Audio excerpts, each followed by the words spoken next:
Tonight on Cross Currents, the Falkland Islands War, a gripping and personal account of the bloody 75-day battle in the South Atlantic. What was really at stake for Great Britain and Argentina? And was it worth the terrible sacrifice in human life? Cross Currents with Jim Carney. This series is about events, conflicts, which have ripped certain areas of the world apart, torn the fabric of whole societies, and damaged, one way or another, hundreds of millions of people. This is not the kind of television you will see on a weekly basis in prime time on most North American networks. These are documentary films made by different individuals, production and broadcast organizations, many of them European. They bring a different, in some cases a highly personal point of view to bear on issues such as the Falkland Islands War, the largely untold story of atrocities committed on the Eastern Front during the Second World War, what's happening inside Iran, Lebanon, Israel, the dark lining in the silver cloud of Japan's astonishing economic success, the partitioning of India in 1947, creating Pakistan, the role of South Africa in destroying the economies and societies of black African countries, and the terrible and historically unprecedented tragedy of refugees in Africa.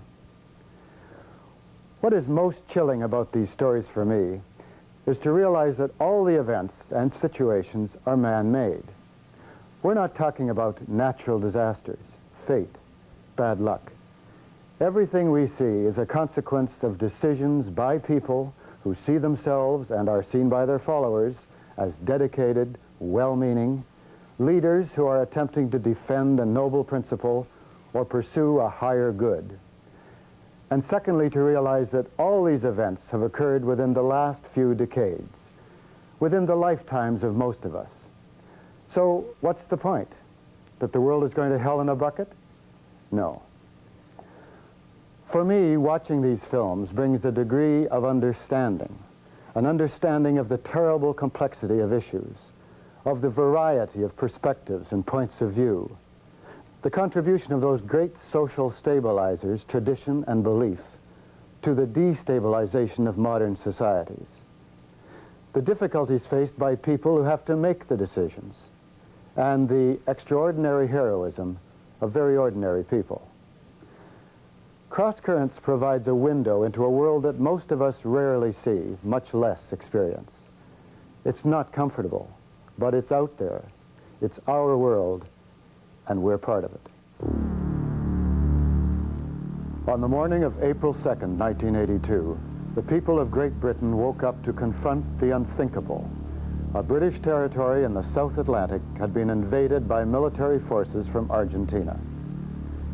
The Falkland Islands were nearly 8,000 miles from Britain, tiny, remote, a population of 1,800 people. The invading party comprised a few hundred Argentinian troops, many of them conscripts in their late teens. After a short, bitter fight, they overpowered the small garrison of Royal Marines in the capital, Stanley. In the brief, bloody war that followed, more than 1,000 men died, and nearly 2,000 were wounded. Great Britain lost 7 ships and 35 aircraft, Argentina more than 100 aircraft, and its most powerful ship, the General Belgrano. The war cost Britain, it is estimated, about 2.6 billion pounds, or 5 billion Canadian dollars. It featured on one hand the most advanced space-age technology, and on the other the most primitive and brutal fighting conditions. This film, made by a team from Yorkshire Television in Britain, is 2 hours long. Tonight, you'll see part 1. Its production required months and months of negotiations. You'll see footage of the invasion taken by the Argentinian Navy and the 8mm film shot by the Falkland Islanders themselves. For the first time, a British camera crew was allowed to enter the Argentinian Air Force Base at Bahia Blanca and their naval base at Puerto Belgrano, and to talk to Argentinian veterans who tell their side of the story. This angered some British members of Parliament. They tried to have the film banned. What, after all, was the issue in the Falklands War? From the British point of view, publicly, it was relatively simple. This was British territory. These were British citizens. Britain was obliged to ensure the integrity of her sovereign territory and the safety of British citizens. There was, probably, much more to it than that. For the Argentinian government, it was clear. The Malvinas naturally belonged to Argentina. And just as important, the successful recovery of the Malvinas might save a military junta facing a chaotic internal political situation. For the men who did the fighting, it may have begun as simple and clear, but for many, it ended in pain, confusion, and doubt. This is their story.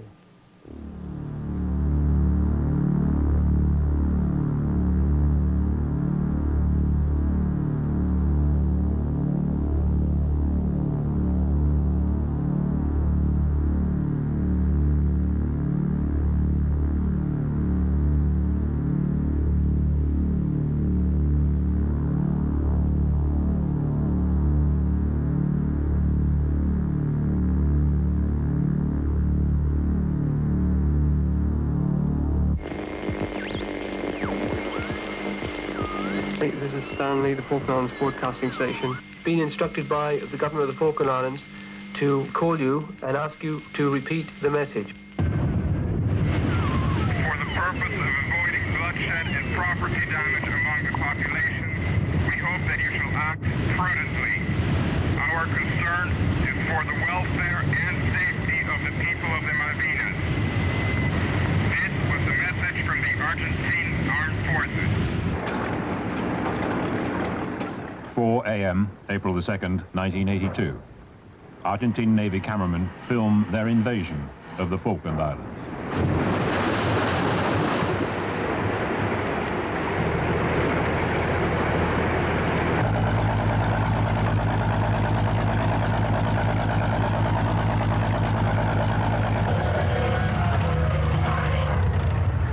Frogmen landed first from a submarine, followed later by the main assault force.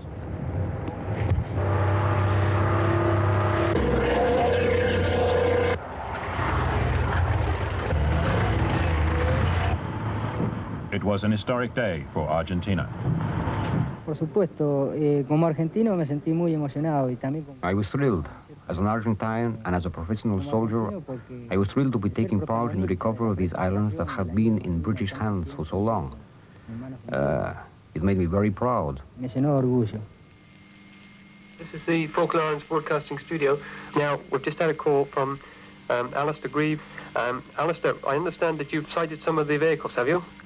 I had a quick look out through the curtains and all I could see was smoke, so I honestly haven't a clue what's happening. But there's been some really heavy bangs, the whole place has been shaking. It's a bit nerve-wracking to say the least. There's a lot of machine gun fire and fairly small arms fire as well.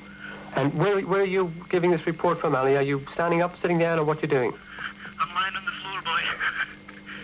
Now, the situation, as you might hear, is that the radio station has now been taken over.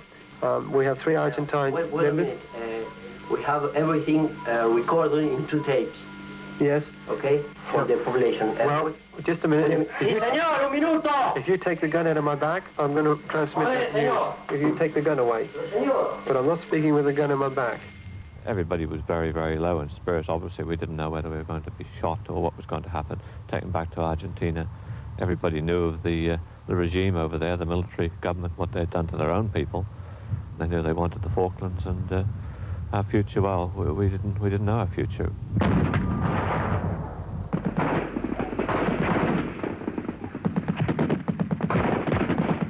By 7 a.m., after fierce fighting, Government House was completely surrounded.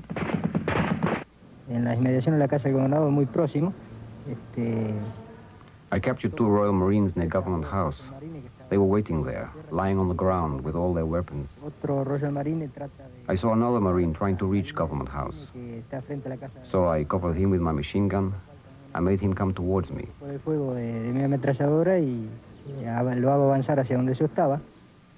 Suddenly you're in their hands. I mean, there's 3 casualties of theirs lying in the garden in the Government House. I mean, what sort of mood are they going to be in? you know, when their oppos sort of shot up. And so when he actually lying down, I felt a bit humiliated, but I also felt apprehensive about what was going to happen next. But one of the Argentine officers, he came along and he actually struck one of the guards and told us to stand up. And he stood up and he shook my hand and he shook a few of the guys' hands and said that, you know, we shouldn't lie down and we should be proud of what we'd done. I was quite pleased, actually, that we were stopping, you know. I made no bones about it, you know. I didn't fancy sort of, you know, getting shot to bits. La diferencia fundamental es la falta de motivación que... The Royal Marines lacked our motivation. I think the reason for our motivation was the cause we were defending. You have to understand, we were defending something that was ours. They were simply following orders as professional soldiers. Ellos como militar y profesional están defendiendo algo que le ordenaron que defienda. En este mapa que vemos acá de la República Argentina, las Malvinas aparecen ubicadas en la zona austral. Toda esa distancia que hay está separada por el mar. Ese mar que es el mar argentino. The Malvinas are a national cause in Argentina. Pupils in primary school learn about their lost heritage, of how the British stole the islands from them in 1833. Youngsters are shown that the islands are part of Argentina's continental shelf.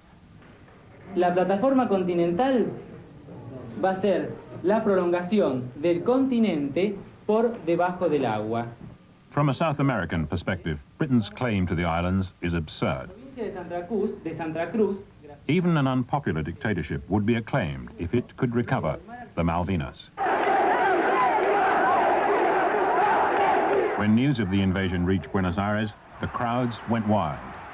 The military regime's record of violent repression, the economic crisis, all were forgotten overnight. The national dream of reoccupying the Malvinas had been realized. No puedo negarle que fue una alegría inmensa. Como fue también I can't deny that I was immensely thrilled. It was thrilling to see the huge crowd outside Government House supporting our action regardless of their political beliefs. The workers had demonstrated against the government in that same square only a few days before. But now even the trade unions were there supporting Argentina's stand. So I can't deny that it was one of the most moving moments of my life. Quizás unos momentos más emocionantes y más importantes de mi vida. Have you heard from the governor at all this afternoon, sir? In London, there was outrage that the government had allowed British sovereign territory to be invaded. There were rowdy scenes in Parliament, swiftly followed by resignations. It is a national humiliation, and I have been responsible for foreign affairs, and I do not think it is right that when that happens, the minister responsible should just go on as if nothing had happened. And I think that the honourable thing to do is to resign. Britain's prestige was severely damaged. The government turned to the armed forces.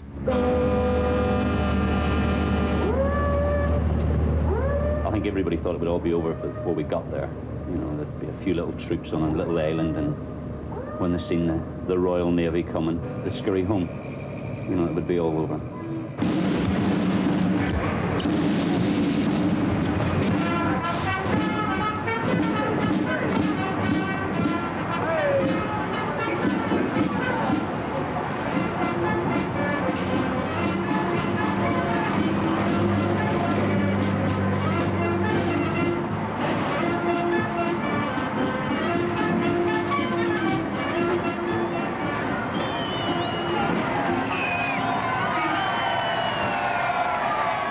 Thought, why the hell did he want to invade somewhere at the top of Scotland, like? Because nobody understood where the Falklands were. I hadn't got a clue.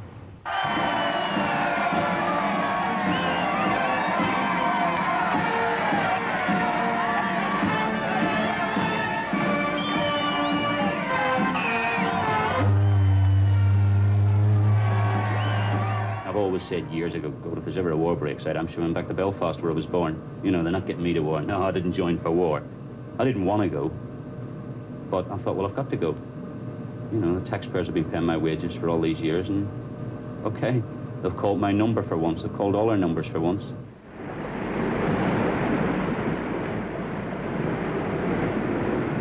As the task force steamed south through the tropics, few of those on board thought they were actually going to war.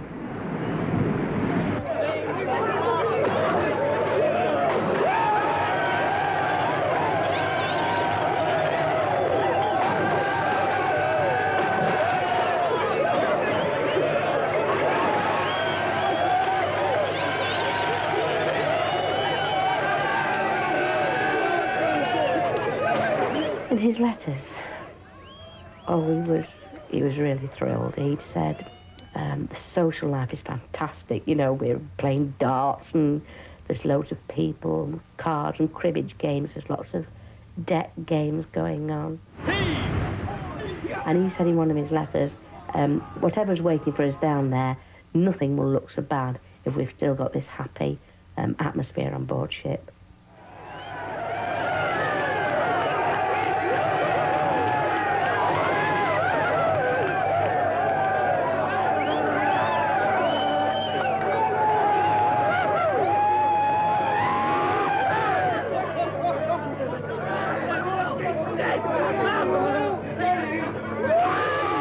There was a curious air of unreality on the way to ascension.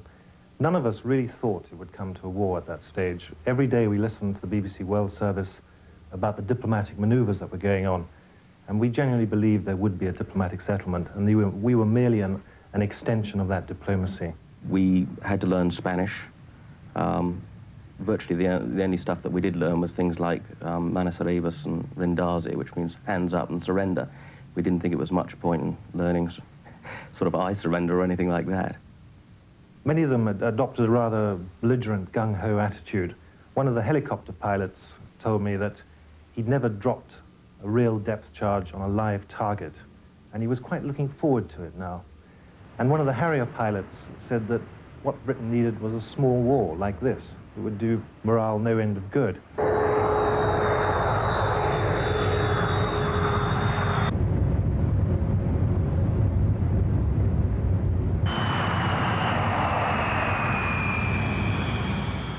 The Falklands became an armed camp.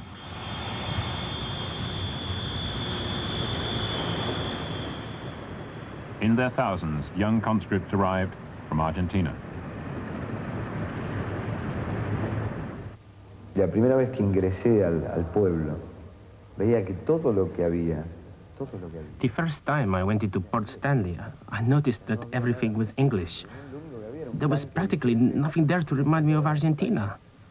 I remember picking up a little nail and it had Made in England written on it. Clavito. Y decía Made in England, el clavito. Entonces, So I started wondering what it all meant. I thought, where am I? What is this? I had been told that we were going to the Malvinas to defend our people. But it turned out that they weren't our people at all. So you had to ask yourself, who were the invaders? Them or us?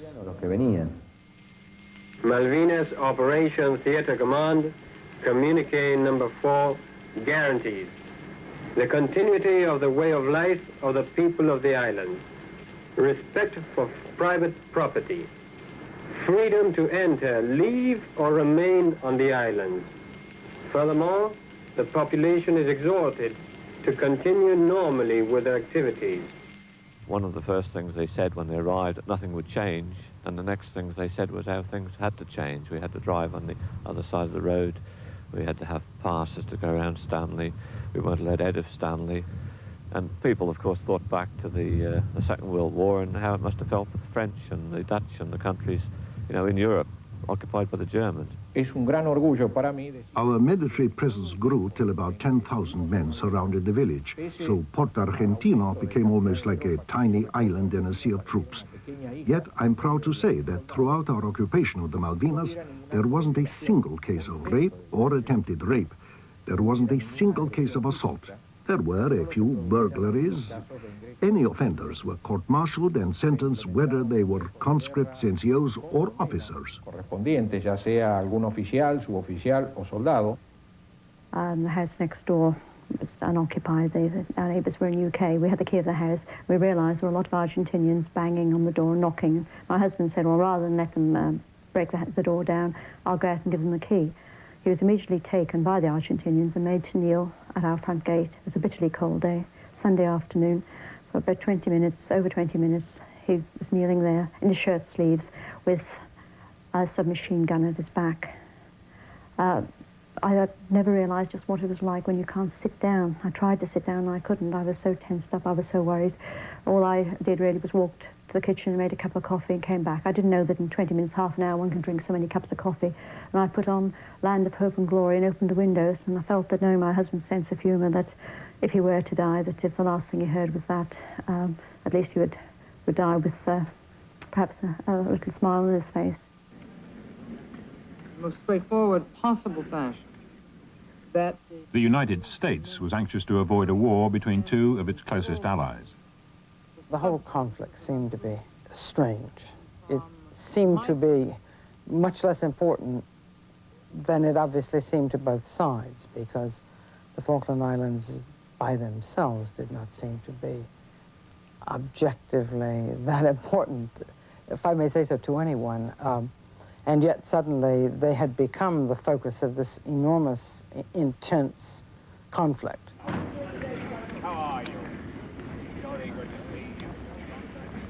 Alexander Haig desperately sought a negotiated settlement. On board his peace shuttle was David Gomford. Well, of course, the most memorable recollection one has about London was Mrs. Thatcher herself and the way she presided over the War Cabinet and spoke for Britain in the negotiations.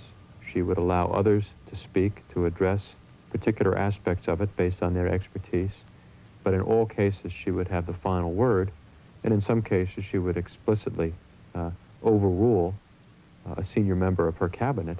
She was never in any doubt. There may have been those of us who at one moment or another thought, should we just give a little bit more? Would it finally end the problems which we hadn't yet faced of actually invading from ships in the South Atlantic? But she was totally resolute.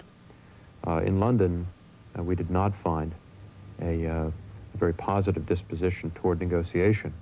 The view there, quite simply, was foreign troops have occupied land over which Her Majesty's government is responsible, and the issue at hand is the removal of the troops, not the negotiation of the conditions after those troops are gone. And that's about all we received by way of encouragement in London.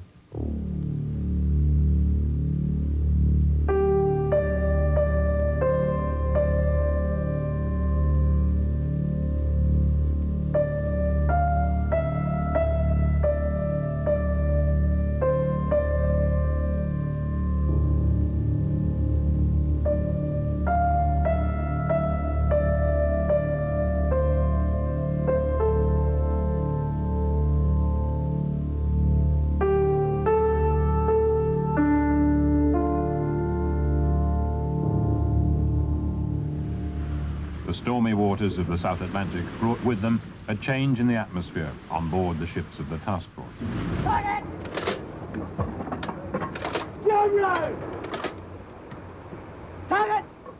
The closer they got to the islands, the greater the need for military preparedness. The Royal Marines who defended the islands in the original Argentine invasion had been deported to Britain by their captors. Now they were returning as part of the task force. We were a little bit of a celebrity status, you know, with the other Marines. You know, it's sort of, you know, what's it like, you know, being under fire, you know, and what's it like sort of doing this, that and the other, and you all sort of swept along with the old thing about, you know, well, we're going to go down there and sort of dick these lot, and as we got nearer, the old for Queen and country and all that was going out the window, you know. And it was more of a, let's get down there, do it, and let's get back, you know. And if we don't have to go down and do it, great. I was quite convinced we were going to fight. I've got far too much imagination to be brave or gung-ho or anything like that. My company commander, John Kisley, was in many ways of the same opinion as me. I remember once talking to him, and we just had a photograph taken of the whole of the company, which was left flank, and we looked at it afterwards, and he said to me, well, it's rather sad, but some of those faces won't be there if we take a photograph on the way back. I thought about it for some time, and I decided to write my wife a letter and to explain to her how much I loved her, my feelings for her, things that she could remember me by, a piece of music, a place to go. I gave her some advice as to how to behave as a widow, as I remember. And it was difficult for me to write. The more difficult one was to write to my son. And I don't think, even now, I haven't reread it, but it was certainly blotted with tears.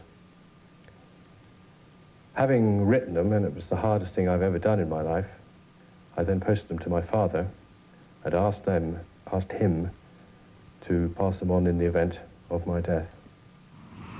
Arriving in Buenos Aires, the peace shuttle met a series of setbacks. It is clear tonight that the task will not be easy,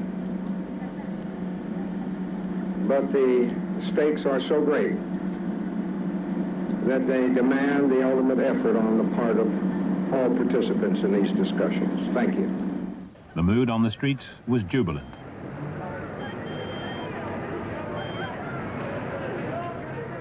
The junta promised the Malvinas would never be surrendered. Argentina would never give up its birthright. There was about their attitude a kind of frivolousness, first of all, as though they were not really serious, as though they did not have a sense of what war would be like. They had no sense of the tragedy of war and of the loss of life. They had no sense that they were going to be defeated. As I pointed out to them, surely they were going to be defeated. They had no experience in war. They would be fighting one of the world's great powers, which Britain is, and they couldn't even treat the matter fully seriously. They couldn't decide among themselves, and it was clear by then that they had decided, in fact, to go ahead, if for no other reason than that they were incapable of uniting in a decision not to go ahead to war. It was our failure to grasp that agreement, our failure to make it stick in Buenos Aires, that in fact had removed the last hurdle and permitted the forces to engage and the killing to begin.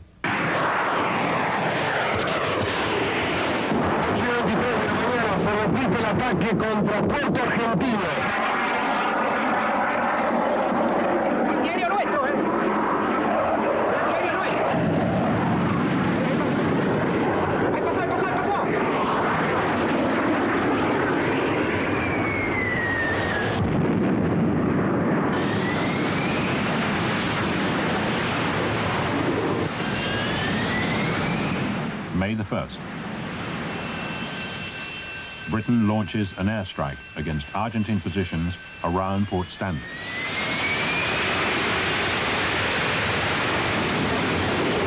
We were woken by a friend saying, "They're here, they're here, they're here, the British are here." And I was so elated that I stood in our front window and jumped up and down. And as I turned around, I realized that the Argentinians, the machine gun nest just a few yards away from our house, were pointing a gun at me and indicating that unless I got down, they were going to shoot me. So needless to say, I very quickly got out of the window.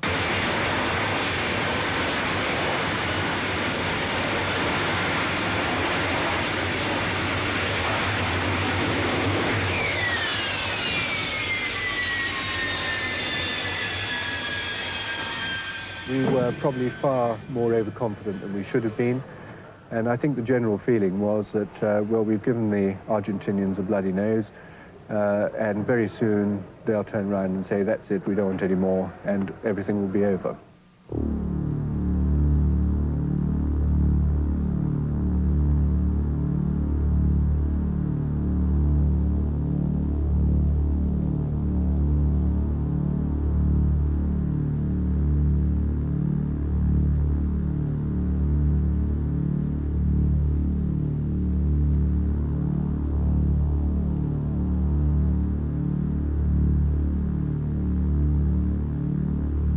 Argentina was not defenseless against the task force. It too had a powerful navy which set out to find the British fleet and sink it. There were new warships equipped with modern missiles. But proudest of all was the World War II cruiser USS Phoenix, now renamed after one of Argentina's greatest heroes, General Belgrano. Serving on the Belgrano was the goal of every professional sailor, because of her tradition and because of what she represented in the Argentine Navy.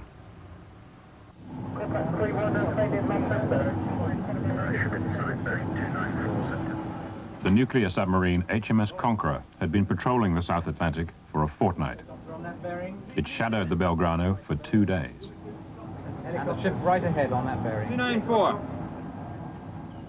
At 4 p.m. on the 2nd of May, under direct orders from London, it fired 3 torpedoes at the cruiser.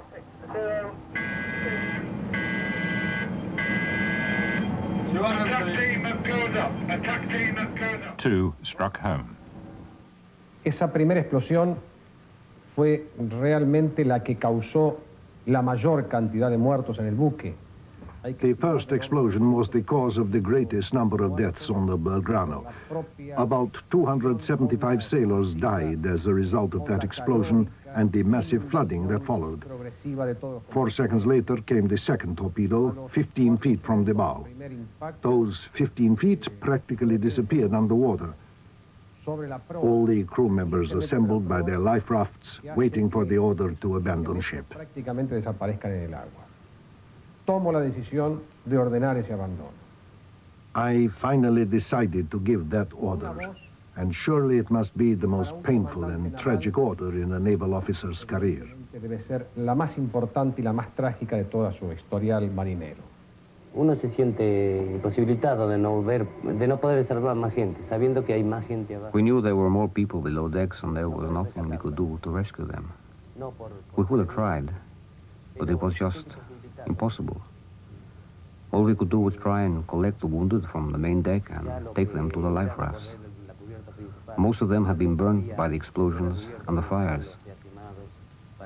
We knew that we were leaving behind lots of our friends. They were below decks, hoping that we could somehow rescue them.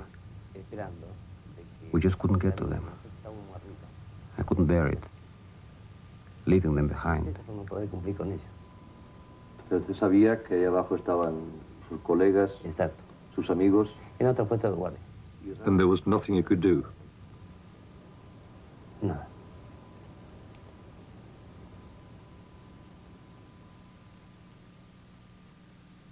Driven by strong winds towards the Antarctic Ocean, the life rafts from the Belgrano drifted in sub-zero temperatures. After 2 days, some were recovered by the hospital ship Valparaiso.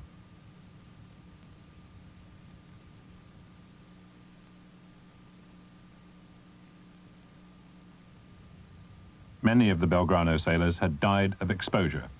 They had literally frozen to death.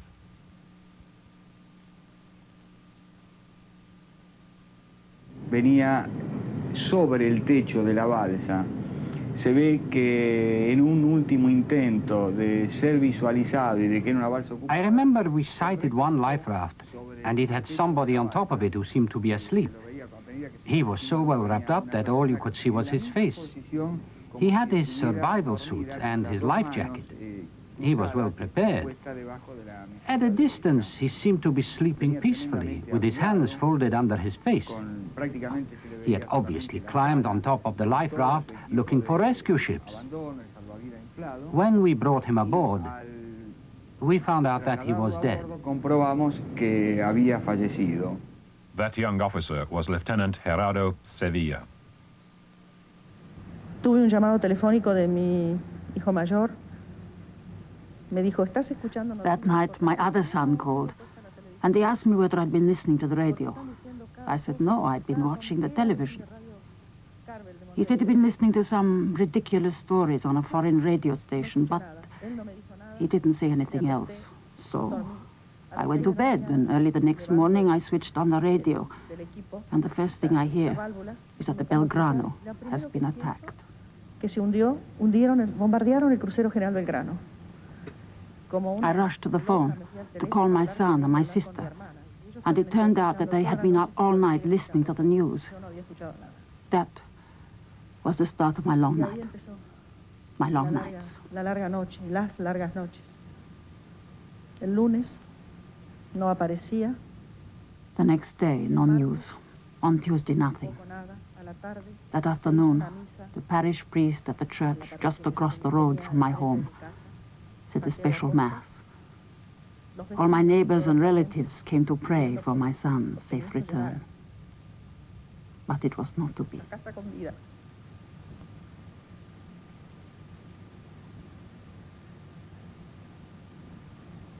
No fue así. Desgraciadamente no fue así.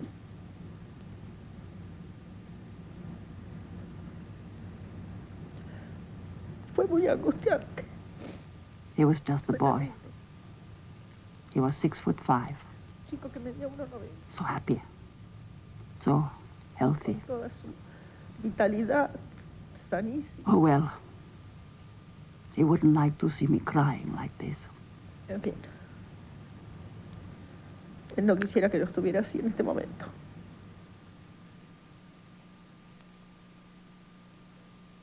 Commander speaking.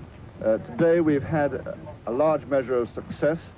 The Belgrado, the Argentinian cruiser, has been torpedoed to the south of the Falkland Islands by one of our SSNs. Any euphoria following the sinking of an enemy vessel was short-lived.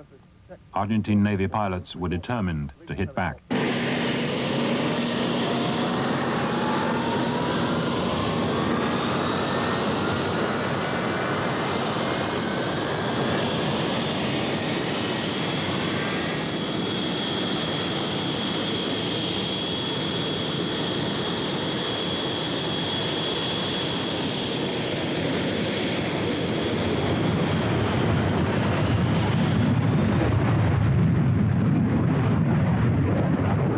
They took off from airfields in southern Argentina, equipped with Exocet missiles, and went in search of revenge.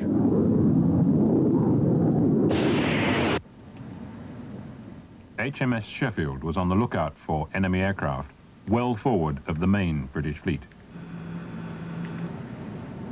Blind, AWOL, one probable target, 01010. Go flash, direct the radar. The sea was very calm, we were looking out to sea, and I thought that it looked like a torpedo was on its way because the sea was shimmering and shaking, if you like. So I said I thought there was a torpedo. The pilot also had trained his glasses around to the same spot, and he said, no, it's an Exocet. The officer of the watch and other members of the bridge crew started to take cover. But I remember myself and the second officer of the watch becoming transfixed to the missile on its way in, which really does amaze me now when I come to think of it, but we watched it almost to the point of impact when we quickly huddled together and dropped to the floor.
San Carlos, the place chosen for the British landings.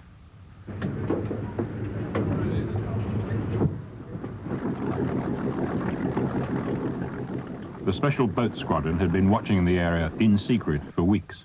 They were amazed to find it only lightly defended. En fin, cantidad de lugares. We couldn't possibly defend every single spot where the British forces might have chosen to land. We didn't have enough resources. We had to defend the main target, Porto Argentino. Of course, the Argentinians are trained by the Americans or influenced by the Americans and believed that we were also. They've therefore thought if they were doing it, they would land in Stanley, and they assumed that because we had American influence, we would land as close to Stanley. We don't do it that way. And quite apart from anything else, it would have caused terrible and totally unforgivable casualties to civilians. And it's just not the British way of doing things. We prefer a rather more subtle approach to these matters. Subo a su puesto observatorio, ya se había despejado un poco la bruma y no solamente estaba, ¿no es cierto? I went up to the observation post, and the mist was lifting.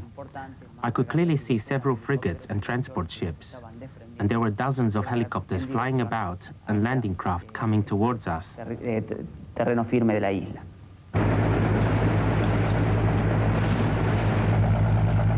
Realmente era impactante. And let me tell you, it was quite a sight. I had never seen such a fleet deployed in front of me.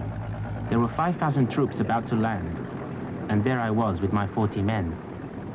When we hit the beach, in my particular boat, the ramp went down, and a naval order, which is part of their drills, I suppose, went out as troops out, and not a soul moved in the boat. Because, of course, when you move a paratrooper collectively, you don't shout out, you shout go. And this Royal Marine shouted again, troops out! Nothing happened. And then a quick-witted Sergeant Major shouted, go! And everybody flooded off the boat. The actual landing was a bit farcical in the sense that we all thought we were going to war, but there was no opposition. So you had 500-600 screaming paratroopers coming off a landing craft onto a beach, never having done that sort of thing before. Was so used to going to war or exercise by parachute that chaos reigned for some little time, where companies had to regroup and go off to do their own individual tasks. So if the landing had been opposed, I think we'd have been in a little bit of trouble in the early stages. As his troops came ashore, Brigadier Julian Thompson feared an air attack on the ships at anchor in San Carlos. He tried to alert London to the danger, without success.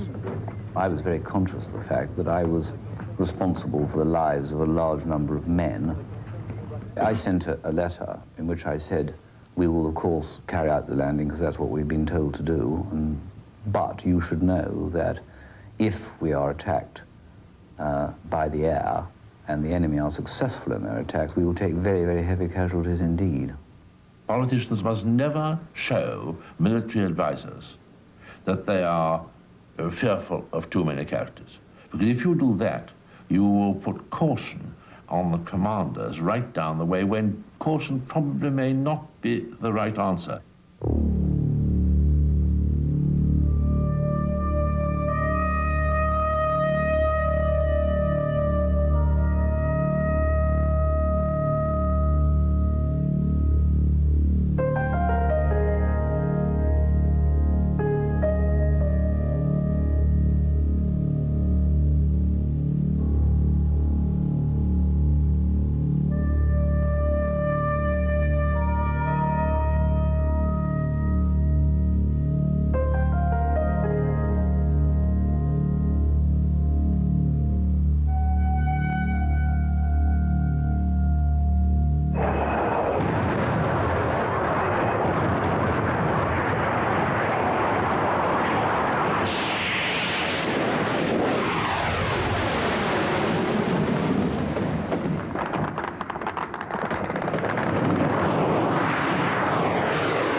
a fast jet pilot, you've got to be good, or you're dead. I mean, it doesn't matter which country you come from, because they've got to have bloody good reactions, they've got to be good. And the Argentinians, if you imagine, well, how are they, sort of racing drivers, polo players? I mean, what better sort of chap to have sitting in a fighter? Yo tenía el radar altímetro graduado a 30 pies. I set my altimeter at 30 feet, but I must have gone lower than that because the alarm went off several times. We were flying at 450 knots, and at that sort of height, well, it's quite a peculiar experience. I saw the masts of the frigate up ahead, and we lined up for the attack. They knew what they were doing. They knew how to attack the ship. So they all lined up, one after the other, and came up the stern. At that time, the captain ordered full speed. We tried to manoeuvre to get our 20 millimeters to bear, but it seemed whichever way the captain turned the ship, there was an aircraft lined up on the stern, ready to come in. El buque estaba reaccionando bien. El buque había incrementado su velocidad al máximo. The ship was reacting well. I could see that it was moving at top speed, making for the open waters in the middle of the channel, trying to maneuver away from us. By this time, the ship was directly below me. So I banked over her, dropped the bombs, and escaped. I certainly felt that the skipper below me knew what he was doing. As I flew away, I heard my wingman say, "Well done, sir," which meant that at least one of my bombs had hit target. De mi numeral, que decía, "Muy bien, señor." Eso me indicaba que de mis bombas algo habían dado bien. The pilot, Mike Crabtree, just went very silent as we came down over the hill and flew through the smoke. And in the back, we couldn't see what was happening. We could smell the fire smoke. And then we came to the hover off the port quarter and looked out, and it's a sight I shall never forget. The fires of hell burning in that ship. She was at anchor, the gun pointing straight up at the sky, all the hydraulic power gone. The flight deck just smashed in and opened up with a can opener. I remember waking up again. The dining hall was pitch black. I could see that my hand was injured, but although we had my anti-flash glove on, I could just see a mass of blood around the hand. And though no pain, no feeling at all, I thought, well, they can sew fingers back on these days, no problem. Had a quick feel over the rest of my body. I had a large piece of formica sticking out the top of my head here. I pulled out, threw away. I then tried to get up, and I was unable to. I could get up on all fours, but I was unable to crawl out from whatever it was that was stopping me moving. A dreadful feeling, dreadful. Did you think about getting out then? Getting out. I thought a little cheated, the fact that I'd survived this far.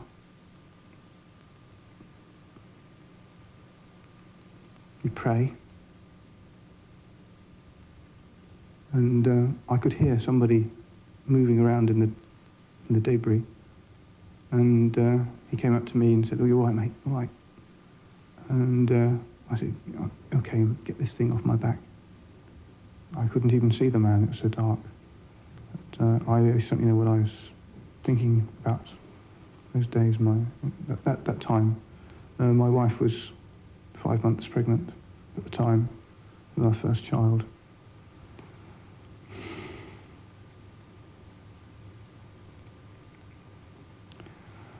And I wanted to get home.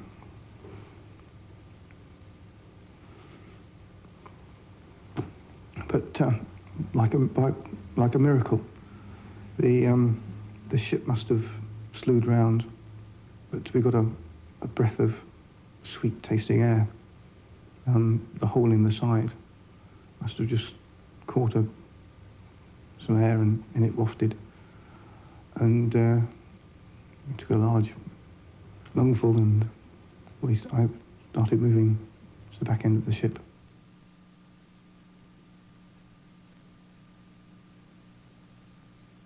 I sent them all off, and then I sort of stood there on the bridge on my own. People getting nearly all my men were off by then, and Yarmouth had put her stern onto our bow because we were sinking by the stern, and I finally walked forward and stepped off onto her, and it was very sad. And as we moved away from her, I know a lot of my chaps were in tears. Were you? Yes, I was. Yes. Cuando yo tiro mis bombas, no estoy deseando. When I bomb a ship, I'm not trying to kill anybody. I certainly wasn't trying to kill the Ardent crew. What I'm trying to do is to put the ship out of action, hopefully without causing any casualties. That's how I felt throughout the war, and that's how all my colleagues felt.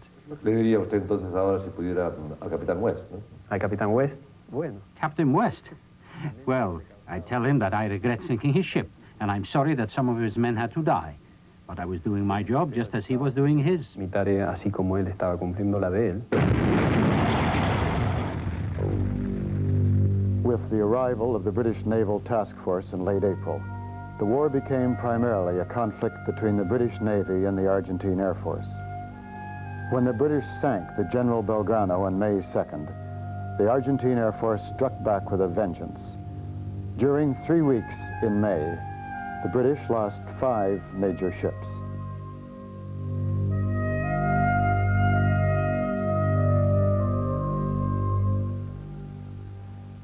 A storm of protest erupted over the sinking of the General Belgrano, with the loss of 368 lives. She had been outside the 200-mile maritime exclusion zone proclaimed by the British and steaming away from the Falklands.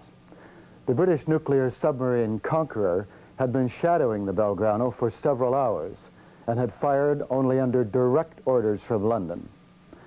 That very morning, May 2nd, Argentine President Galtieri is reported to have given conditional approval to a peace plan proposed by President Fernando Belaúnde of Peru, and had scheduled a meeting of the junta for 7 that evening to discuss and possibly accept it.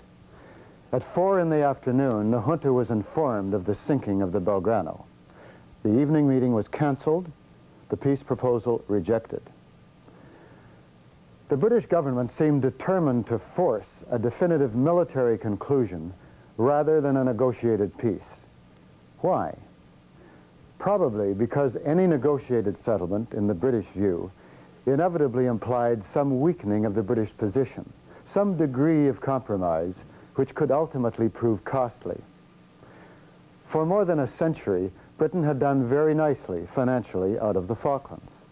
It's been estimated, for instance, that in the period 1950 to 1974, between 10 and 12 million pounds had been distributed to the shareholders of the handful of companies owning the sheep ranches in the Falklands, most of whom lived in England. About 1/3 of that went to the British government in taxes, considerably more than was reinvested in either developing or administering the islands. Still, the war is reported to have cost Britain something like $5 billion.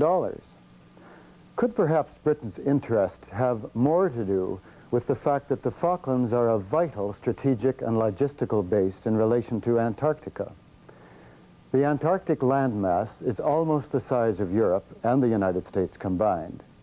It and the oceans around it are believed to be enormously rich in resources: oil, natural gas, minerals, fish. Britain has claimed approximately 1/6 of this area as the British Antarctic territory. Argentina has also laid claim to the same large slice of the Antarctic pie. Next week, we look at the final weeks of the war that Argentina could not win, as British land forces move out of their beachhead at San Carlos. It is late May, well into the Falklands winter, with temperatures around freezing. The British troops face a 100-kilometer yomp, as the Royal Marines put it, across to Stanley, fighting much of the way.